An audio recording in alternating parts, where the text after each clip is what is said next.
I've just had a massive revelation. So whenever I go for my hikes and stuff, I don't know why I've been having to always head up the road for like 20 minutes, 30 minutes before I can actually hit the trails. And I completely forgot that I could just use all the ski slopes that are unused at the moment and kind of just use those, because some of them are extremely steep if anything. So I'm definitely going to get my height rate up one way for another.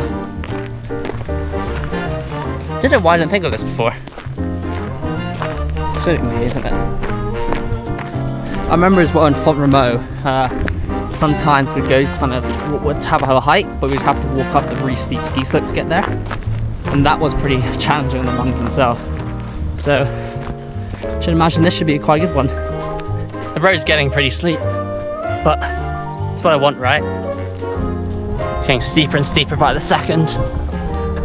Makes you wonder though how skiers actually go down here without any fear.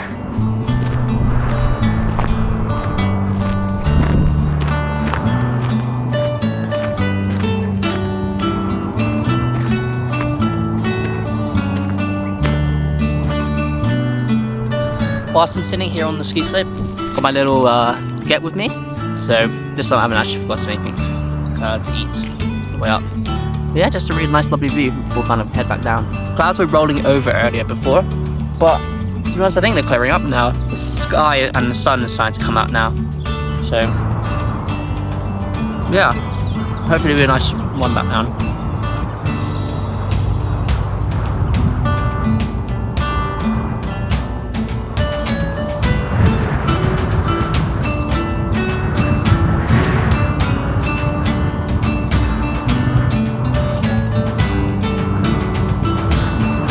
So right now I've just kind of reached the top of my 45-minute hike, so before I turn around.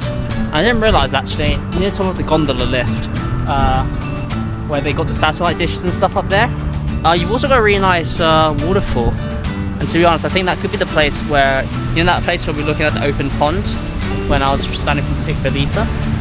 So yeah, it's quite nice. Don't really hear kind of water sounds in the stream, especially being so dry up here. Apparently there's around 300 days of sun here at Sierra Nevada, so I guess having water or rain is quite rare. Time to head back down now. Around 2,400 meters of elevation, so not bad in terms of climbing, especially given that some of the parts are just flat, just getting towards the ski parts. But yeah, see how I'm gonna maybe just go down the same route. It is, I think, day 9, not too really sure anymore. It's Friday and I've just finished my second session up here at Sierra Nevada. I had 5 lots of 40 minutes, held roughly at about LT1 pace, but using more heart rate zones, and I had 2-minute jogs as well, just in between.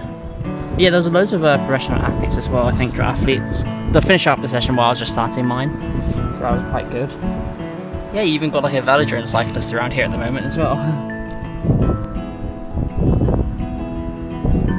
It is a great day though for a track session. It is super nice and bright. The only bad thing is that I would say is that towards the end of my last 1-minute rep, all the sunscreen that I applied earlier started dripping down my face, and I got all over my eyes, and I was so blinded for that last rep.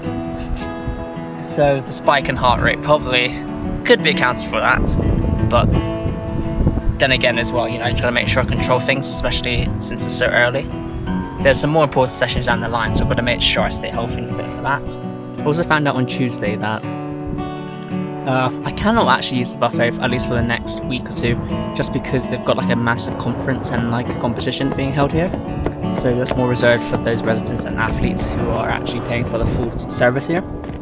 So I'm going to have to wait a while before I can get that buffet service.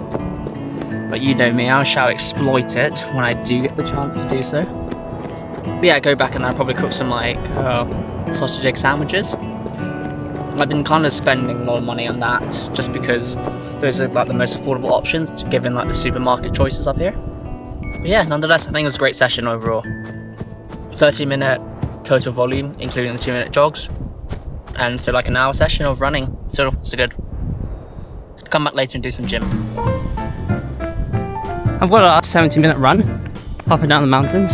This time I've scouted out a longer loop.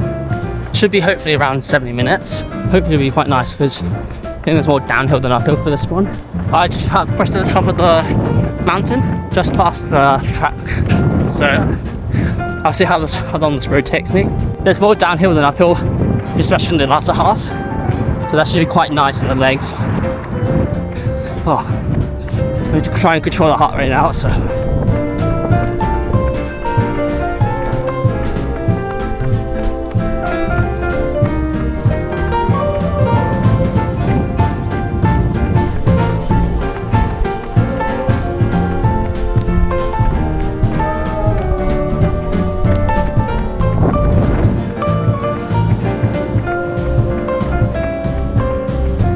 Just like last time, the run's going to be a bit short, so I'm going to have to extend it more down the hill.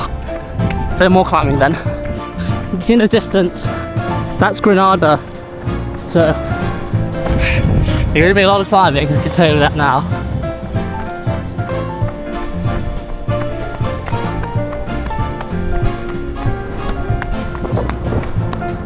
I've just come to the peninsula. You can actually see the lake from here, it's quite nice.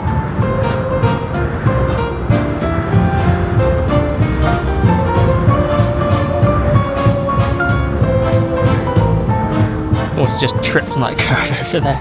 So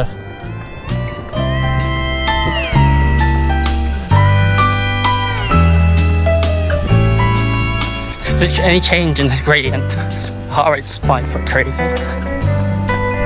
That cyclist bike.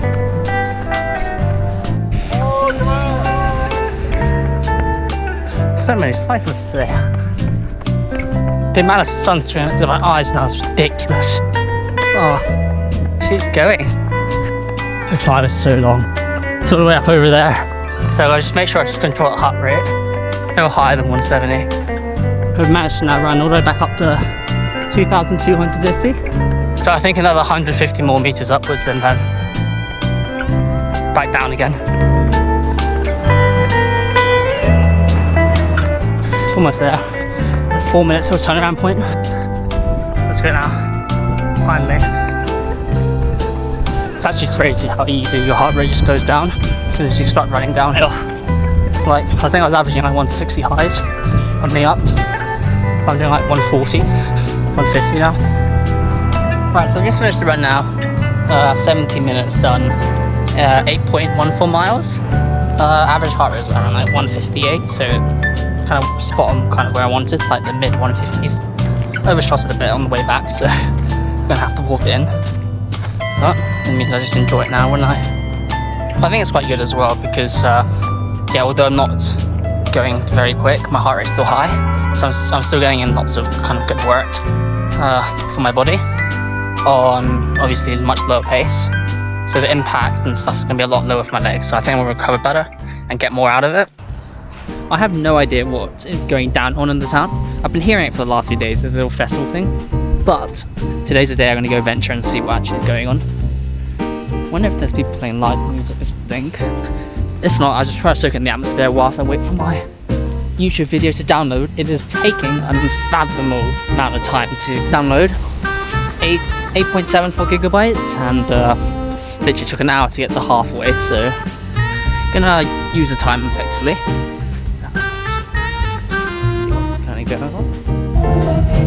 It seems like it's a live music festival band with people kind of sitting around the park and stuff. It's quite nice. Yeah, I might go get some drinks and stuff and just kind of soak in the atmosphere.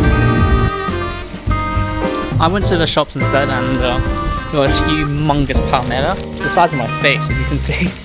It's really huge. Anyway, I might just sit by a view and just kind of enjoy it now. It's the size of my face. That's it. Yeah, I'm just gonna go down the view.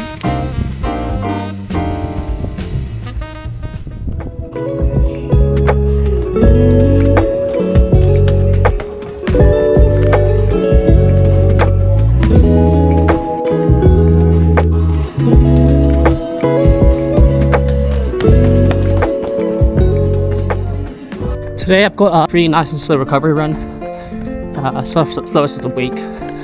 Try to keep HR between 140 and 150. I've got some big sessions coming up, so Try to keep everything nice and controlled now. Running along the usual route, just all the way back up to the top of the mountain. Yeah, I'll be racing the big half a week after I finish my Sierra Nevada training camp. So, just gotta make sure that I'm all fit and ready for that, and nothing too silly, right? Just passing 2,500 meters now, so gonna be turning out very shortly. Just want to get to the top, turn around. Right, got to the top now, just gonna turn that now. Nice and easy, let the legs float. Yesterday as well, I had a 80-minute run, and eventually went out, down, and then came back up. Mentally wise, it was quite tough. I think it's as well because when you're running downhill, you do a lot of like quad damage. So having to then run all the way back up after running all the way downhill, all the way down, it's a bit tough. So this is why it's quite nice actually to do a normal uphill run first and then a down. So mixes up a bit, but it's still good training nonetheless. Rounding it up now, a little bit of a hill up to the CAR facilities. Around 5 miles, average heart rate was around 145, I think. Average pace, like 8:57. And again, it's off by effort, so it doesn't really matter. Yeah, just gotta make sure that everything stays controlled now. As I was saying earlier, like, because I'm building up for the big half, I've got some big sessions in terms of volume. So I think on Thursday I've got 2 by 20 minutes at LT1. So see how that goes. It'll be my first kind of big block training session of this block. Gotta make sure I get home now and rest. And then afterwards I've got a 30-minute up training in the afternoon with a full gym session. So it is currently day 37, I think. I'm not sure. Second last day of the camp. Heading back to the facilities one last time. Got some cross training to do on the arc trainer. Light gym work. And then gonna hit the buffet for the last time, which is quite nice. I haven't vlogged too much, but I've been quite tired and been held up with lots of other things. Yeah, I thought so far this camp's been really good. A real success because no injuries, no niggles whatsoever. And I don't feel bad, to be honest. So I think I've managed to do it right.